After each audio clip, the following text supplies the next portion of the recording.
Well, apparently our viewers had good reason to think that Sony wasn't going under.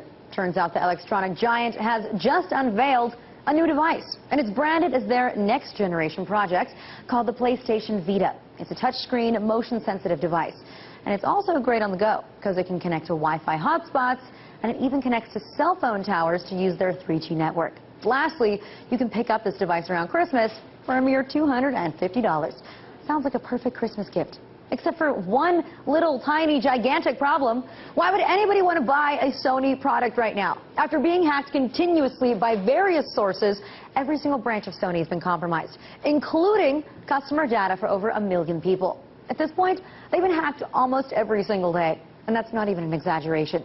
The latest group comes from what I told you about yesterday, LulzSec. Even though they already had their fun at the expense of Sony, they decided to hit the company again while they're already bruised and battered. Kick them while they're down, so to speak.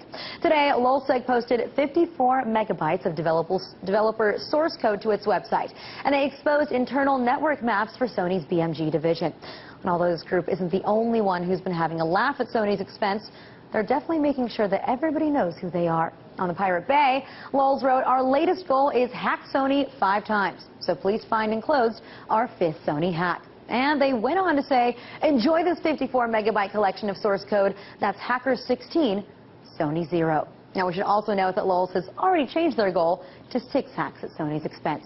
Also, if you remember, I personally extended an offer yesterday to the Gray Hat hackers, asking for them to share their thoughts on this show. But it seems like they're giving me the runaround. They originally agreed to come on the show if my producer and myself wore a shoe on our heads for the entire time. Then they added the stipulation that we would also have to mud wrestle each other while singing The Love Boat in Russian. Sorry to break it to you guys, but I never sing and mud wrestle simultaneously. But back to Sony. Would anybody really be interested in shelling out $250 for a company that can barely hold its own when it comes to consumer privacy? At this point, hackers are just having a heyday with Sony, making goals to keep hacking them until they finally create a network that can withstand those attacks.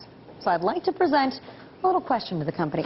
Should you really be putting forth new products when you're being attacked by hackers all over the world? I'm no business pro, but maybe you should be working a little harder to keep your current customers happy before you try to buy off some new ones. Just saying.